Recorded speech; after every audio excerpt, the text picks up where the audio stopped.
আজকের এই ভিডিওতে আপনাদের সকলকেই স্বাগত জানাই। আমি শুভেন্দু স্যার। আজকে আমি নিয়ে এসেছি মক টেস্ট ২৪। এই ভিডিওতে আমি আলোচনা করব জিকে থেকে বাছাই করে ৪০টি প্রশ্ন নিয়ে। আর এই ৪০টি প্রশ্নের মধ্যে আপনি কতগুলি প্রশ্নের সঠিক উত্তর করতে পারলেন, ভিডিওর কমেন্ট সেকশানে অবশ্যই কমেন্ট করে জানাতে ভুলবেন না। আর আপনারা যারা আমাদের আগের ভিডিওগুলি দেখেননি, এই ভিডিওর আই বাটনে ক্লিক করে চাইলে সেখান থেকে আপনারা আমাদের আগের ভিডিওগুলি দেখতে পারেন। তাহলে আর দেরি না করে শুরু করা যাক আজকের এই ভিডিওটি। আমাদের আগের ভিডিওতে আপনাদের জন্য একটি হোমওয়ার্ক প্রশ্ন দেওয়া ছিল। প্রশ্নটি হলো, জাতীয় কংগ্রেসের কোন অধিবেশনে বন্দে মাতরম গানটি প্রথম গাওয়া হয়েছিল? জাতীয় কংগ্রেসের কোন অধিবেশনে বন্দে মাতরম গানটি প্রথম গাওয়া হয়েছিল? আপনাদের মধ্যে অনেকেই এই প্রশ্নের সঠিক উত্তরটি করেছেন, আর যারা করেনি বা জানেন না, আপনারা দেখে নিন এই প্রশ্নের সঠিক উত্তরটি কী হবে। এই প্রশ্নের সঠিক উত্তরটি হবে অপশান গ, 1896 সালের কলকাতা অধিবেশনে। 1896 সালে ভারতের জাতীয় কংগ্রেসের কলকাতা অধিবেশনে গানটি প্রথম গেয়েছিলেন রবীন্দ্রনাথ ঠাকুর। আর সেই সভার সভাপতি ছিলেন রহমতুল্লাহ এম সায়ানি। আর এই গানটি বঙ্কিমচন্দ্র চট্টোপাধ্যায়ের আনন্দমঠ উপন্যাসের থেকে নেওয়া হয়েছে। আর একটা কথা মনে রাখবেন, 1911 সালের কলকাতা অধিবেশনে প্রথম গাওয়া হয়েছিল ভারতের জাতীয় সঙ্গীত জনগণ মন। তাই এই প্রশ্নের সঙ্গে জড়িয়ে ফেলবেন না। তাহলে এই হলো আপনাদের হোমওয়ার্ক প্রশ্নের সঠিক উত্তরটি। দেখে নেব আজকের প্রশ্নগুলি। আজকের প্রথম প্রশ্নটি হলো, সিন্ধু সভ্যতার অধিবাসীদের প্রধান জীবিকা কী ছিল? সিন্ধু সভ্যতার অধিবাসীদের প্রধান জীবিকা কী ছিল? এই প্রশ্নের সঠিক উত্তরটি হবে অপশান গ, কৃষিকাজ। সিন্ধু নদের অববাহিকায় উর্বর পলিমাটিতে চাষবাসই ছিল তাদের মূল ভিত্তি। তারা প্রধানত গম ও যব চাষ করত এবং বিশ্বে তারাই প্রথম তুলো অর্থাৎ কটন উৎপাদন শুরু করেছিল। দেখে নেব পরের প্রশ্নটি। আজকে ২ নম্বর প্রশ্নটি হলো, কত সালে স্বামী বিবেকানন্দ রামকৃষ্ণ মিশন তৈরি করেছিলেন?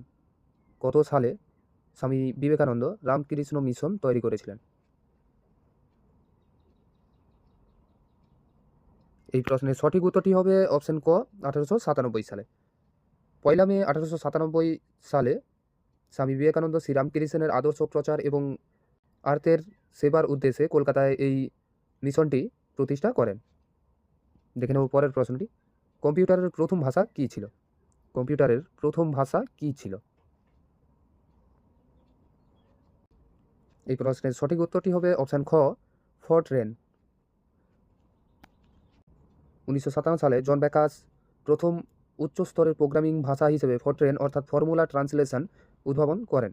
এটি মূলত গাণিতিক ও বৈজ্ঞানিক কাজের জন্য ব্যবহৃত হতো। দেখে নেব পরের প্রশ্নটি। আজকের 4 নম্বর প্রশ্নটি হলো, শাসনতন্ত্রের চূড়ান্ত ব্যাখ্যা করার অধিকারী কে?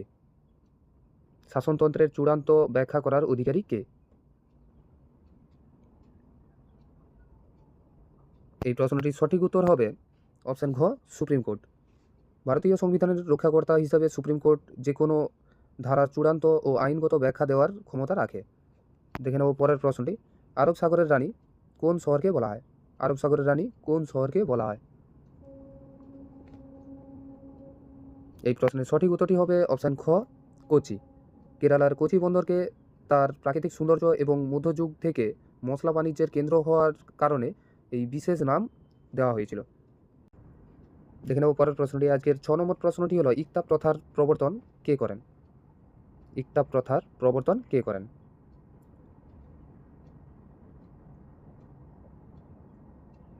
এই প্রশ্নের সঠিক উত্তরটি হবে অপশান গ, ইলতুৎমিশ।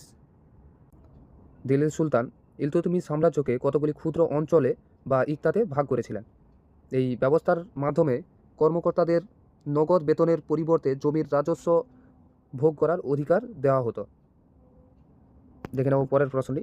ভারতের কোন শস্য সর্বাধিক পরিমাণ জমিতে চাষ করা হয়? ভারতের কোন শস্য সর্বাধিক পরিমাণ জমিতে চাষ করা হয়?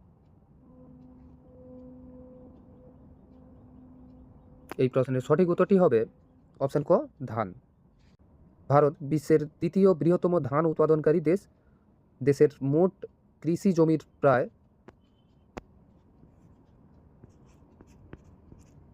25% এরও বেশি জমিতে ধান চাষ করা হয়। দেখে নেব পরের প্রশ্নটি। যুদ্ধক্ষেত্রে রুমি কৌশল প্রথম ব্যবহার করেছিলেন কোন সম্রাট? যুদ্ধক্ষেত্রে রুমি কৌশল প্রথম ব্যবহার করেছিলেন কোন সম্রাট? এই প্রশ্নের সঠিক উত্তরটি হবে অপশন খ, বাবর।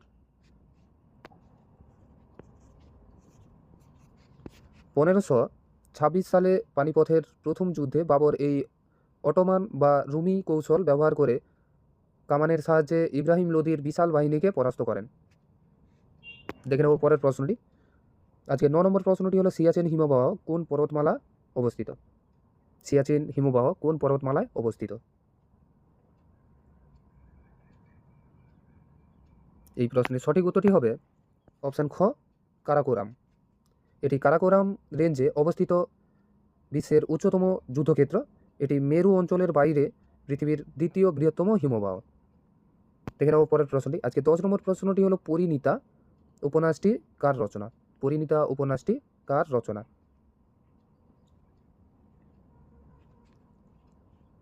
এই প্রশ্নটির সঠিক উত্তর হবে অপশন গ, শরৎচন্দ্র চট্টোপাধ্যায়। 1914 সালে প্রকাশিত এই উপন্যাসটি শরৎচন্দ্রের অত্যন্ত জনপ্রিয় একটি সৃষ্টি, যা ললিতা ও শেখরের কাহিনীকে কেন্দ্র করে রচিত। দেখে নেব পরের প্রশ্নটি। কততম সংবিধান সংশোধনের মাধ্যমে ধর্মনিরপেক্ষ শব্দটি যুক্ত হয়?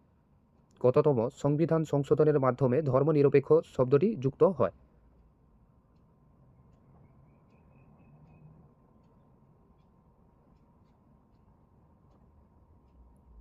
এই প্রশ্নের সঠিক উত্তরটি হবে অপশন ক, 42তম।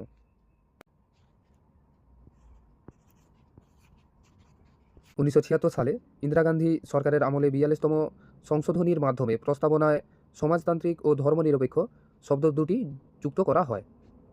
দেখে নেব পরের প্রশ্নটি। আজকের 12 নম্বর প্রশ্নটি হলো ভারতের প্রাচীনতম তৈল শোধনাগার কোথায় অবস্থিত? ভারতের প্রাচীনতম তৈল শোধনাগার কোথায় অবস্থিত? এই প্রশ্নের সঠিক উত্তরটি হবে অপশন গ, ডিগবয়।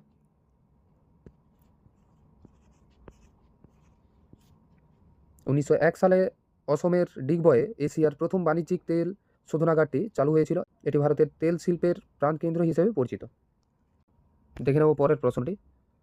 কোন ভারতীয় মহান ব্যক্তির সমাধিস্থল রাজঘাট নামে পরিচিত? কোন ভারতীয় মহান ব্যক্তির সমাধিস্থল রাজঘাট নামে পরিচিত? এই প্রশ্নের সঠিক উত্তরটি হবে অপশন গ, মহাত্মা গান্ধী। দিল্লির যমুনা নদীর তীরে মহাত্মা গান্ধীর স্মৃতিসৌধটি রাজঘাট নামে পরিচিত। এটি একটি কালো মার্বেল পাথরের বেদি। দেখে নেব পরের প্রশ্নটি।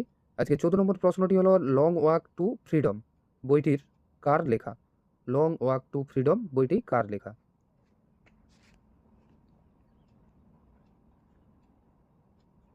এই প্রশ্নের সঠিক উত্তরটি হবে অপশন খ, নেলসন ম্যান্ডেলা।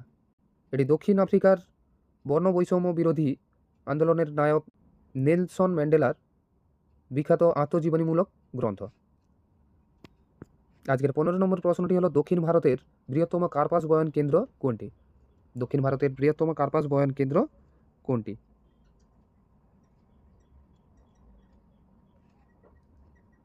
এই প্রশ্নের সঠিক উত্তরটি হবে অপশন খ, কোয়েম্বাটুর। তামিলনাড়ুর কোয়েম্বাটুরকে দক্ষিণ ভারতের ম্যানচেস্টার বলা হয়। এখানকার আর্দ্র আবহাওয়া সুতি বস্ত্র শিল্পের জন্য খুবই অনুকূল। দেখে নেব পরের প্রশ্নটি। আজকে 16 নম্বর প্রশ্নটি হলো কে বলেছিলেন আজ বাংলা যা ভাবে কাল ভারত তা ভাবে? কে বলেছিলেন আজ বাংলা যা ভাবে কাল ভারত তা ভাবে?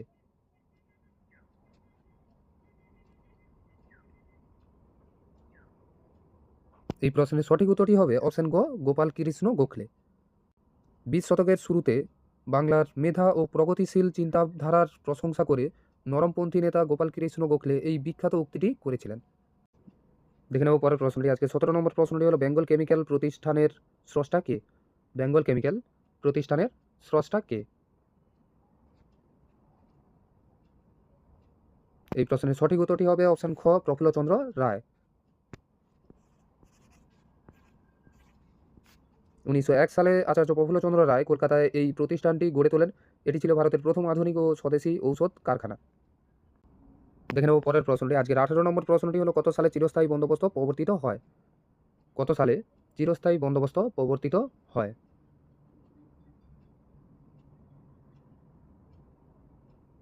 এই প্রশ্নের সঠিক উত্তরটি হবে অপশন ক, 1793 সালে। লর্ড কর্নওয়ালিস 1793 সালে বাংলা, বিহার ও উড়িষ্যায় জমিদারদের সাথে চিরস্থায়ীভাবে রাজস্বের চুক্তি বা চিরস্থায়ী বন্দোবস্ত চালু করেন। দেখে নেব পরের প্রশ্নটি। কক্স শব্দটি কোন খেলার সাথে যুক্ত? কক্স শব্দটি কোন খেলার সাথে যুক্ত?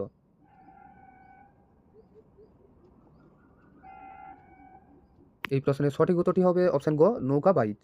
রোয়িং বা নৌকা বাইচে যিনি নৌকার গলুইতে বসে দিক নির্দেশ করেন এবং দলের সমন্বয় বজায় রাখেন তাকে কক্সওয়েন বা সংক্ষেপে কক্স বলা হয়।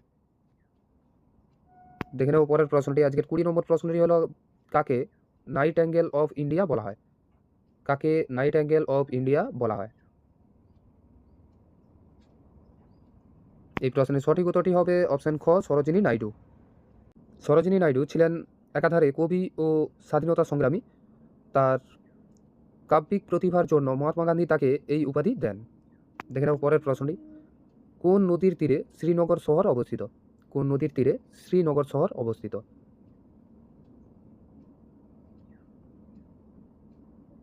এই প্রশ্নের সঠিক উত্তরটি হবে অপশন গ, ঝিলাম। জম্মু ও কাশ্মীরের রাজধানী শ্রীনগর ঝিলাম অর্থাৎ বিতস্তা নদীর তীরে অবস্থিত। এই নদীটি ডাল লেকের সাথে যুক্ত। দেখে নেব পরের প্রশ্নটি। আজকের 22 নম্বর প্রশ্নটি হলো, ক্যালকাটা নাম পরিবর্তিত হয়ে কলকাতা হয় কত সালে? ক্যালকাটা নাম পরিবর্তিত হয়ে কলকাতা হয় কত সালে?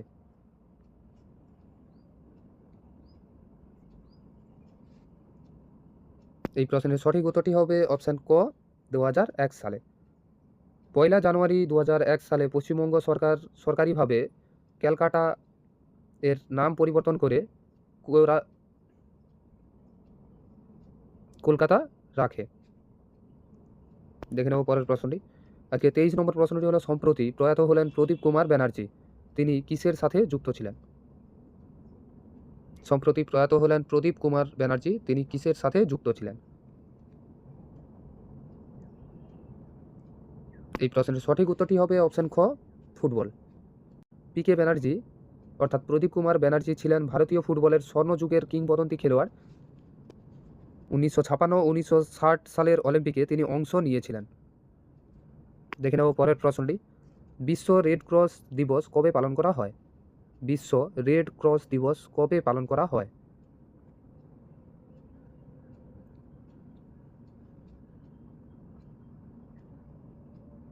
এই প্রশ্নের সঠিক উত্তরটি হবে অপশন ঘ, 8ই মে। রেড ক্রস সোসাইটির প্রতিষ্ঠাতা হেনরি ডুনান্টের জন্মবার্ষিকী স্মরণে প্রতি বছর 8ই মে এই দিনটি পালন করা হয়। আজকের 25 নম্বর প্রশ্নটি হলো, জাড্ডা লোকনৃত্যের সঙ্গে যুক্ত কোন রাজ্য? জাড্ডা লোকনৃত্যের সঙ্গে যুক্ত কোন রাজ্য? এই প্রশ্নের সঠিক উত্তরটি হবে অপশন ক, হিমাচল প্রদেশ। জাড্ডা হিমাচল প্রদেশের একটি ঐতিহ্যবাহী লোকনৃত্য যা বিশেষ উৎসব ও ফসল কাটার সময় পালিত হয়।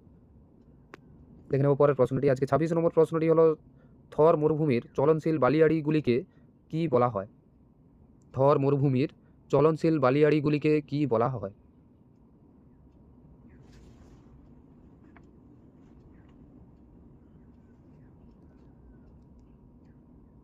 এই প্রশ্নের সঠিক উত্তরটি হবে অপশন খ, ধ্রিয়ান। রাজস্থানের থর মরুভূমিতে বায়ুপ্রবাহের ফলে বালিয়াড়িগুলো এক স্থান থেকে অন্য স্থানে স্থানান্তরিত হয়। একে স্থানীয় ভাষায় ধ্রিয়ান বলে। আজকের 27 নম্বর প্রশ্নটি হলো, কোন ব্রিটিশ শাসক ভারতে পুলিশ প্রশাসনের স্থাপনকর্তা ছিলেন? কোন ব্রিটিশ শাসক ভারতে পুলিশ প্রশাসনের স্থাপনকর্তা ছিলেন?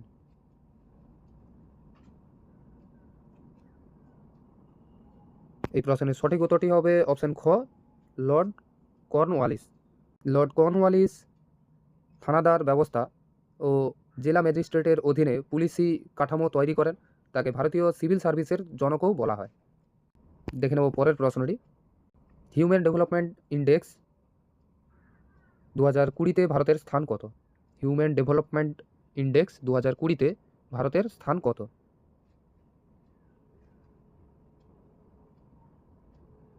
এই প্রশ্নের সঠিক উত্তরটি হবে অপশান গ 131।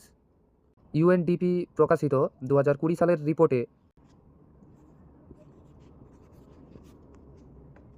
189টি দেশের মধ্যে ভারতের অবস্থান ছিল 131তম। স্বাস্থ্য, গড়ায়ু ও শিক্ষার মানদণ্ডে এই রিপোর্ট হয়। দেখে নেব পরের প্রশ্নটি। রায়তু বন্ধু প্রকল্পটি কোন রাজ্য সরকার চালু করেছেন? রায়তু বন্ধু প্রকল্পটি কোন রাজ্য সরকার চালু করেছেন?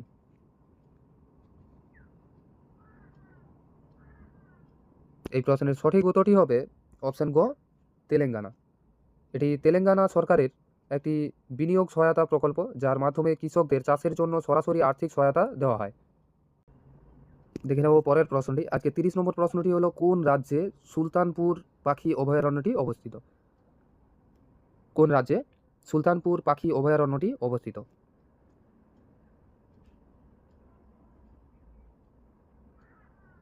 এই প্রশ্নের সঠিক উত্তরটি হবে অপশান খ হরিয়ানা। সুলতানপুর ন্যাশনাল পার্ক হরিয়ানার গুরুগ্রাম জেলায় অবস্থিত। এখানে প্রতি বছর শীতকালে কয়েকশো প্রজাতির পরিযায়ী পাখি আসে। দেখে নেব পরের প্রশ্নটি। ছৌ নাচের জন্য পশ্চিমবঙ্গের কোন জেলা উল্লেখযোগ্য? ছৌ নাচের জন্য পশ্চিমবঙ্গের কোন জেলা উল্লেখযোগ্য? এই প্রশ্নের সঠিক উত্তরটি হবে অপশান ক পুরুলিয়া। পুরুলিয়ার ছৌ নাচ মার্শাল আর্ট ভিত্তিক একটি লোকনৃত্য। এটি ইউনেস্কোর অস্পৃশ্য সাংস্কৃতিক ঐতিহ্য এর তালিকায় স্থান পেয়েছে। দেখে নেব পরের প্রশ্নটি। আজকের 32 নম্বর প্রশ্নটি হলো ধর্মরাজু গুকেশ অর্থাৎ ডি গুকেশ কোন খেলার সাথে যুক্ত? ধর্মরাজু গুকেশ কোন খেলার সাথে যুক্ত? এই প্রশ্নের সঠিক উত্তরটি হবে অপশান গ দাবা। ডি গুকেশ ভারতের কনিষ্ঠতম গ্র্যান্ড মাস্টারদের একজন এবং 2024 সালে ক্যান্ডিডেটস টুর্নামেন্ট জিতে বিশ্ব দাবার ইতিহাসে রেকর্ড গড়েছেন। দেখে নেব পরের প্রশ্নটি। আজকে 33 নম্বর প্রশ্নটি হলো কলকাতা বিশ্ববিদ্যালয়ের প্রথম ভারতীয় ভাইস চ্যান্সেলর কে ছিলেন? কলকাতা বিশ্ববিদ্যালয়ের প্রথম ভারতীয় ভাইস চ্যান্সেলর কে ছিলেন?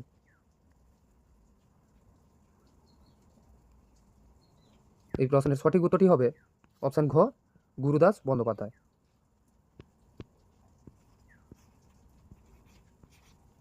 1890 সালে স্যার গুরুদাস বন্দ্যোপাধ্যায় প্রথম ভারতীয় হিসেবে কলকাতা বিশ্ববিদ্যালয়ের উপাচার্য পদে আসীন হন। দেখে নেব পরের প্রশ্নটি। আজকের 34 নম্বর প্রশ্নটি হলো সূর্য সিদ্ধান্ত কে লিখেছেন? সূর্য সিদ্ধান্ত কে লিখেছেন? এই প্রশ্নের সঠিক উত্তরটি হবে অপশান ক আর্যভট্ট। আর্যভট্ট তার সূর্য সিদ্ধান্ত গ্রন্থে জ্যোতির্বিজ্ঞানের জটিল গণনা ও গ্রহের গতিবিধির ব্যাখ্যা দিয়েছিলেন। দেখে নেব পরের প্রশ্নটি। আজকের 35 নম্বর প্রশ্নটি হলো কৃত্রিম তন্তু কোন শিল্প উৎপাদিত দ্রব্যকে বলা হয়? কৃত্রিম তন্তু কোন শিল্প উৎপাদিত দ্রব্যকে বলা হয়?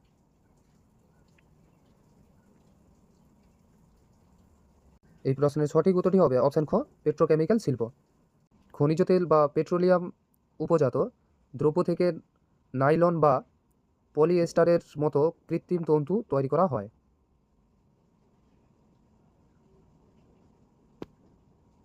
দেখে নেব পরের প্রশ্নটি।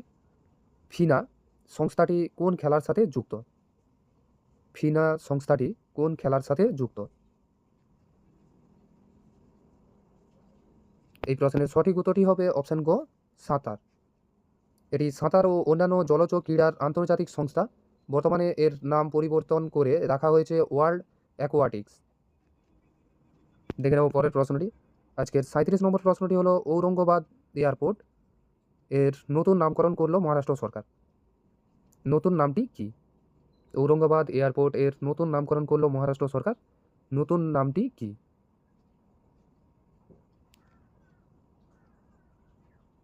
এই প্রশ্নের সঠিক উত্তরটি হবে অপশান খ ছত্রপতি সম্ভাজি মহারাজ বিমানবন্দর। ছত্রপতি শিবাজি মহারাজের জ্যেষ্ঠ পুত্র সম্ভাজি মহারাজের সম্মানে ঔরঙ্গাবাদ বিমানবন্দরের এই নতুন নামকরণ করা হয়েছে। দেখে নেব পরের প্রশ্নটি। আজকে 38 নম্বর প্রশ্নটি হলো কোভিড-19 এর মোকাবিলার জন্য ওয়ার্ল্ড ব্যাংকের তরফ থেকে পশ্চিমবঙ্গকে কত টাকা ঋণ দেওয়া হয়? কোভিড-19 এর মোকাবিলার জন্য ওয়ার্ল্ড ব্যাংকের তরফ থেকে পশ্চিমবঙ্গকে কত টাকা ঋণ দেওয়া হয়?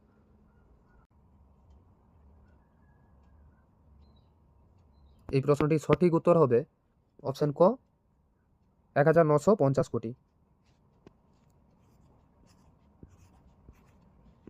2020 সালে কোভিড মহামারী মোকাবিলা এবং সামাজিক সুরক্ষা কর্মসূচিগুলো সচল রাখতে বিশ্বব্যাংক পশ্চিমবঙ্গ সরকারকে এই সহায়তা দিয়েছিল। দেখে নেব পরের প্রশ্নটি। সেই রাষ্ট্র ভালো যা কম শাসন করে, কার উক্তি?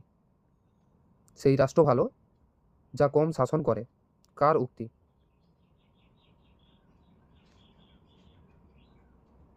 এই প্রশ্নের সঠিক উত্তরটি হবে অপশন গ হেনরি ডেভিড থরো। আমেরিকান দার্শনিক হেনরি ডেভিড থরো তার সিভিল ডিসোবিডিয়েন্স প্রবন্ধে ব্যক্তি স্বাতন্ত্র্যবাদের ওপর ভিত্তি করে এই উক্তিটি করেছিলেন।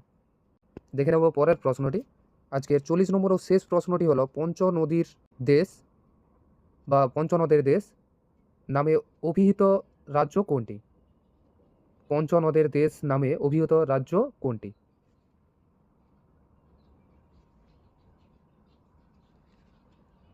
এই প্রশ্নের সঠিক উত্তরটি হবে অপশান খ পাঞ্জাব।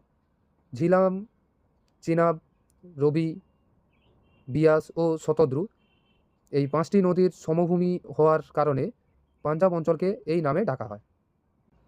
তাহলে এই হলো আমাদের আজকের মোট 40টি প্রশ্ন।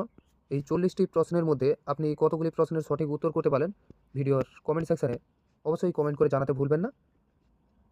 আর আজকের আপনাদের হোমওয়ার্ক প্রশ্নটি হলো কততম সংবিধান সংশোধনীর মাধ্যমে লোকসভায় অ্যাংলো ইন্ডিয়ানদের জন্য আসন সংরক্ষণ বাতিল করা হলো? কততম সংবিধান সংশোধনীর মাধ্যমে লোকসভায় অ্যাংলো ইন্ডিয়ানসদের জন্য আসন সংরক্ষণ বাতিল করা হলো? আপনাদের করতে হবে এই প্রশ্নের সঠিক উত্তরটি ভিডিওর কমেন্ট সেকশানে কমেন্ট করে জানাতে হবে। অবশ্যই উত্তরটি কমেন্ট করার আগে HQ অর্থাৎ হোমওয়ার্ক প্রশ্ন বলে লিখতে ভুলবেন না। তাহলে আবার দেখা হবে আবার একটি নতুন ভিডিওতে। ততক্ষণের জন্য ভালো থাকুন, পড়তে থাকুন।